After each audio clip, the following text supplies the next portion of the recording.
اس کا کوئی اثر نہیں ہے۔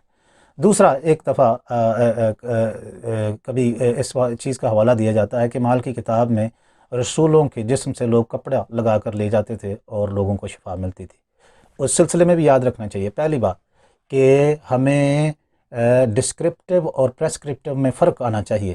مطلب یہ ہے کہ حکمیہ اور بیانیہ حصے میں وہاں صرف بیان کیا گیا ہے، حکم نہیں دیا گیا کہ ایسا کریں۔ تو ایک یہ بات۔ دوسری بات یہ کہ یہ رسولان نے ان کو نہیں کہا تھا کہ جی آپ کپڑے لائیں، ہم دعا کریں گے اور یہ کپڑے جا کر ان پر لگائیں۔ تو یہ دونوں باتیں ہمیں ذہن میں رکھنی چاہیے، یہ بھی بات جو ہے وہ بائبلی تعلیم کے مطابق نہیں ہے۔ تیسری بات یہ کہ وہ لوگ جو شفا کے تعلق سے اسے بطور کاروبار استعمال کرتے ہیں، ان کو یہ ذہن میں رکھنا چاہیے، اور وہ لوگ جو اس میں ان چیزوں میں حصہ لیتے ہیں اور یہ چیزیں خریدتے ہیں تاکہ ان کو شفا ملے، ان کو یہ ذہن میں رکھنا چاہیے۔ سلاطین کی دوسری کتاب میں الیشا کے تعلق سے ایک واقعہ ہے نعمان کا۔ نعمان جو بہت بڑا آدمی تھا، سیرین فوج میں کمانڈر تھا، وہ الیشا کے پاس آتا ہے چونکہ اس کو کوڑ ہے، اور بہت تحائف کے ساتھ آتا ہے اور اسے ملنے کی درخواست کرتا ہے، جو ایلیا اس کی قبول نہیں کرتا اور اسے دور سے ہی کہہ دیتا ہے، باہر سے ہی، کہ جا کے یردن میں گوتے لگائے۔ اور جب اس کو یہ شفا مل گئی اس کے کوڑ سے، تو وہ آ کر الیشا سے کہتا ہے کہ میرے تحائف قبول کرو۔ تو الیشا بڑے واضح طور پر اسے انکار کر دیتا ہے، وہ کہتا ہے کہ میں یہ تحفے قبول نہیں کرتا، بلکہ وہ کہتا ہے کہ خداوند کی حیات کی قسم کہ میں یہ نہیں کروں گا، تو سلامتی سے رخصت ہو جا۔ لیکن جب وہ چلا جاتا ہے، یعنی الیشا نے کوئی ہدیہ نہیں لیا اس کی شفا کے نتیجے میں، یا اس کو شفا دینے سے پہلے اس نے کہا ہو کہ آپ اتنا ہدیہ مجھے دیں یا پیسے دیں یا کوئی بھی اماؤنٹ، اس نے کوئی اس کا ذکر نہیں کیا۔ لیکن جس نے لیا ہے اس کا میں آپ کے سامنے یہ ذکر پڑھ دیتا ہوں۔ اسی کہانی میں جہازی جو الیشا کا ایک شاگرد تھا، جب نعمان کو شفا مل گئی تو پھر جہازی نے اس سے جا کر ہدیہ لیا، اور جب الیشا نے اس سے پوچھا تو اس نے اس کا انکار کیا، لیکن الیشا کو چونکہ خدا کی طرف سے یہ بات پہلے معلوم ہو چکی تھی، تو اس کے ہدیہ لینے کے نتیجے میں الیشا نے اسے یہ کہا، سلاطین کی دوسری کتاب ہے، اس کا 5واں باب ہے، اور میں پڑھتا ہوں 27ویں آیت آپ کے لیے۔ لکھا ہے، دیکھ نعمان کا کوڑ تجھے اور تیری نسل کو ہمیشہ کے لیے لگ جائے گا۔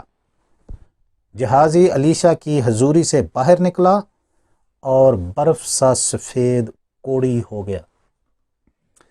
یہ خدا کے جو انتظام کے خلاف شفا کو بزنس بنا کر پیش کرنا اور اس کے نتیجے میں لوگوں سے ہدیے لینے کا یہ ایک نتیجہ ہو سکتا ہے جو پہلے ہوا ہے، یہ بیان کیا گیا ہے، یہ بھی کوئی حکم نہیں ہے، لیکن میں نے آپ کے سامنے ایک مثال رکھی ہے۔ اب الیشا نے کیوں ہدیہ نہیں لیا تھا، اس کی میں یہ سمجھتا ہوں کہ 1-2 وجوہات ہیں جن کی بنیاد پر الیشا نے ہدیہ نہیں لیا تھا۔ پہلی بات کہ الیشا یہ ثابت کرنا چاہتا تھا کہ وہ بال کے نبیوں کی طرح حریص یا لالچ ذہن میں یا دل میں نہیں رکھتا۔ دوسری بات کہ الیشا جو ہے اس بات کا ادراک رکھتا ہے کہ شفا دینا خدا کا کام ہے، اور وہ اس نعمت کو بیچ نہیں سکتا، اور نہ اس کا یہ حق ہے، نہ اسے یہ حق دیا گیا ہے۔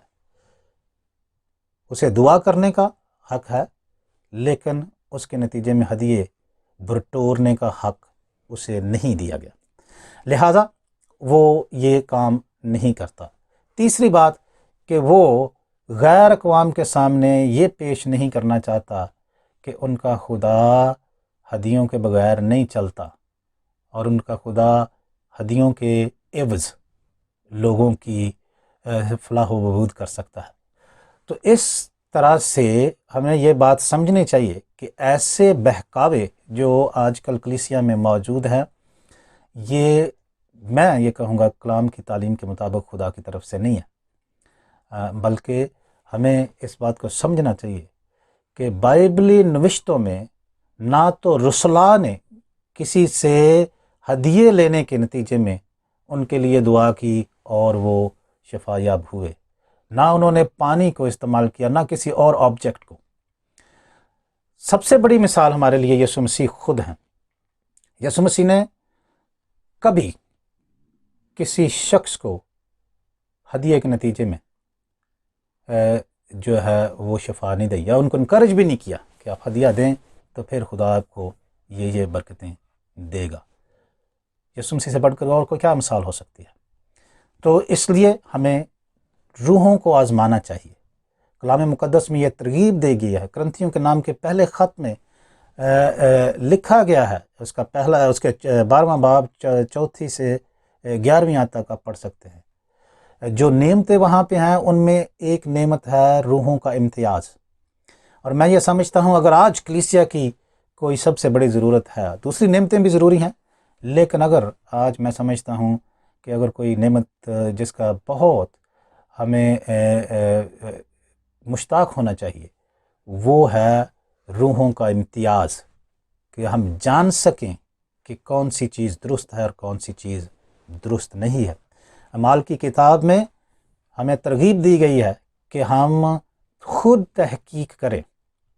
یوحنا اپنے خط میں یہ کہتا ہے، پہلے خط یوحنا کا پہلا خط 4 باب اس کی میں پہلی آیت پڑھتا ہوں، لکھا ہے، اے عزیزو، ہر ایک روح کا یقین نہ کرو بلکہ روحوں کو آزماؤ کہ وہ خدا کی طرف سے ہیں یا نہیں، کیونکہ بہت سے جھوٹے نبی دنیا میں نکل کھڑے ہوئے ہیں۔